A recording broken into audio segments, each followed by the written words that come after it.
এটা অস্বীকার করার উপায় নাই। মামলা জট বেঁধে গেছে এবং এই জট থেকে কবে যে এই জট খুলবে এটা আনসার্টেন। কারণ হলো আমরা অযথাই কিছু মামলা আমরা করি, এটা আমার বলতে দ্বিধা নেই। যেমন থানায় একটা এজাহার হলো 302-এর একটা মামলা, এটা তো আপনাকে ওয়েট করতে হবে যে আপনার পুলিশ রিপোর্টটা আসুক, চার্জশিট আসুক, তারপরে যা হয় হবে। কিন্তু এমনও মক্কেল আসে, এমনও মামলা মানে মানুষ আসে যে একটা করে দেন, একটা 561 করেন। 561 আমি মনে হয় যে এই স্টেজে তো এটা হয় না। তো এখন দেখা যাচ্ছে যে এগুলোও আমরা করি। এক্ষেত্রে আমি বলবো যে আমার নিজের উপরে আমি নিজের দোষ নিজে বলি। আমাদের বিজ্ঞ লয়ার যারা, আমাদের কনসাস হওয়া উচিত যে অযথাই যেন একটা মামলা আমরা একটা মানুষকে দিয়ে না করাই এবং করতে আসলে যেন তাকে নিবৃত্ত করার চেষ্টা করি।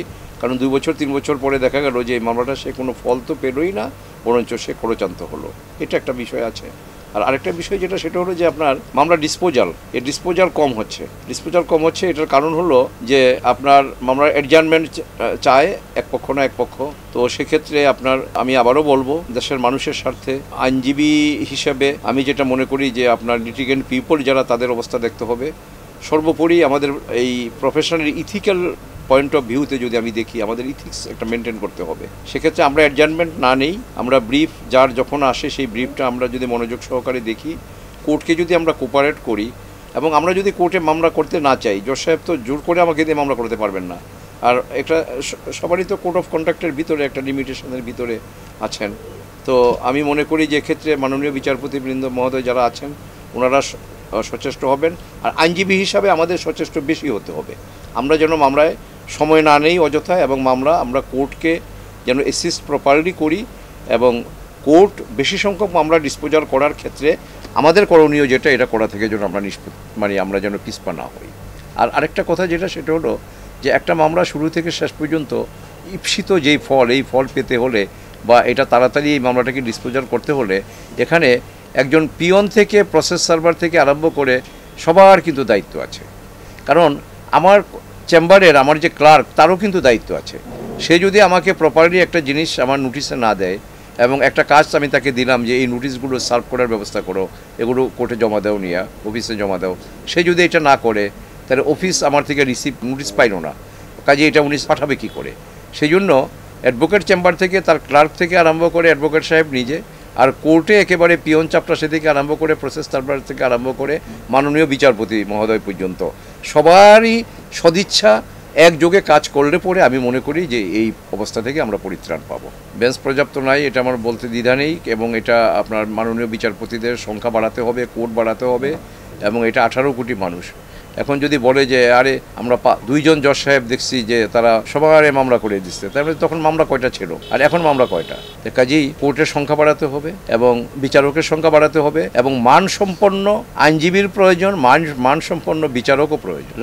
রাজনীতির মাঠে থাকবে, কোর্টের বাইরে থাকবে। এটা আমি আইনজীবী হিসাবে এটা হলো আমার নিজের আমার ভিউ, যেটা আমার কনসাস যেটা বলে। আর যদি এটাকে আপনি বিচারটাকে রাজনীতিকরণ করেন না, আর রাজনীতিতেও আপনি বিচারটাকে ওখানে নিয়েন না, তাইলে আপনি দেখবেন যে যার যার পথে শেষে থাকুক, ভালো চলবে এবং ঈপ্সিত ভালো ফল আসবে না। 6000 বিচারক নিয়োগের কথা, বিচারকের অপ্রতুলতা তো আছেই, বিচারকদের সংখ্যা বাড়াতে হবে। এটা ওনারা নিশ্চয়ই আপনার মাঠ পর্যায়ে ওনারা হিসাব নিয়ে এবং সব কিছু পুঙ্খানুপুঙ্খ পরীক্ষা করে ওনাদের এই রিপোর্ট, সেক্ষেত্রে আমি ওনাদের সাথে একমত।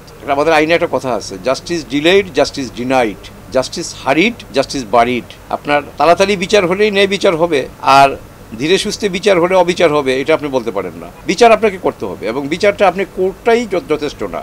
কোর্টে মামলা আসলে তো জজ সাহেব বিচার করবে, তো কোর্টে মামলা আসার আগে মামলাটা তদন্ত হতে হবে না? ইনভেস্টিগেশন যদি প্রপারলি না হয়, আপনি জজ সাহেব আজকে ধর্ষণ বেড়ে গেছে তাই বলে জজ সাহেব নিরপরাধ একজন কি ফাঁসি দিয়ে দেবেন? তা দেবেন না তো। ওনাকে ফাঁসি দিতে হলে তো এভিডেন্স লাগবে, মেটেরিয়ালস লাগবে। এখন আমি মনে করি কেস টু কেস ভেরি করে, এমন মামলা আছে যেটা 15 দিনে তদন্ত সম্ভব, এমন মামলা আছে যেটা 30 দিন কেন 60 দিনেরও যদি হয়, তবুও একটা প্রপার এভিডেন্স কালেক্ট করার জন্য, প্রপার এভিডেন্স যাতে গ্যাদার করতে পারে ইনভেস্টিগেটিং অফিসার, সেইভাবে যদি সুন্দর করে আপনার আলামত, আর বিশেষ করে ধর্ষণের মামলায় মেডিকেল রিপোর্ট, যেটা সেকশন 32 অব দি নারী শিশু নির্যাতন দমন আইন, মেডিকেল এভিডেন্স যেটা, এটা লাগবেই, এবং এটা আপনাকে সরকারি যে কোনো হসপিটালে করাইতে হবে।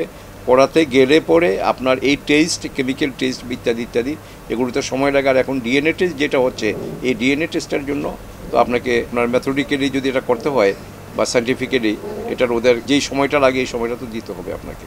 তা কাজেই এত তাড়াহুড়ার কিছু নাই। কথা হলো যে দক্ষ একজন বা অভিজ্ঞ একজন তদন্তকারী অফিসার এটা তদন্ত করুক, এবং প্রপার এভিডেন্স কালেক্ট করুক এবং যথাযথভাবে এটা আদালতে আবার এটা মাননীয় আদালতে এটা পেশ করা হোক। আর এখানে করতে গিয়ে যদি আপনি বেশি তাড়াহুড়া করেন তাহলে মূল জিনিস বাদ পড়ে যাবে, এবং এটা আমি মনে করি যে খুব বেশি স্পিডিও দরকার নাই, আবার একেবারে যে ধীরে সুস্থে তাও দরকার নাই। এটা নর্মাল ওয়েতে বাট এভিডেন্স কালেক্ট করতে হবে। কিন্তু আমরা somebody will be convicted provided there are sufficient evidence against him. Nobody will be convicted as because there is no evidence against them at all. তাই যদি হয় তাহলে আপনাকে এই এভিডেন্স কালেক্ট করার জন্য এই সময়টা আপনাকে দিতে হবে। এই যে আজকে একটা ইনসিডেন্টালি একটা ঘটনা হয়ে গেছে, এখন এই ঘটনাটা এটাই তো শেষ না। আপনার এই ঘটনাটার যদি সত্যিকার অর্থে প্রকৃত বিচার যদি না হয় তাইলে it will invite another offence. এখন এইটার প্রকৃত বিচার হতে গেলে যেই সময়টা তদন্তের প্রয়োজন এই সময়টা আপনাকে দিতে হবে। আমি অযথা কালক্ষেপণ করব না, আবার আমি অতি তাড়াহুড়ো করে আমার মূল মেটেরিয়াল সেটা নষ্ট আমি কালেক্ট করলাম না বা এটা হলো না, এটাও আমি যেন না করি।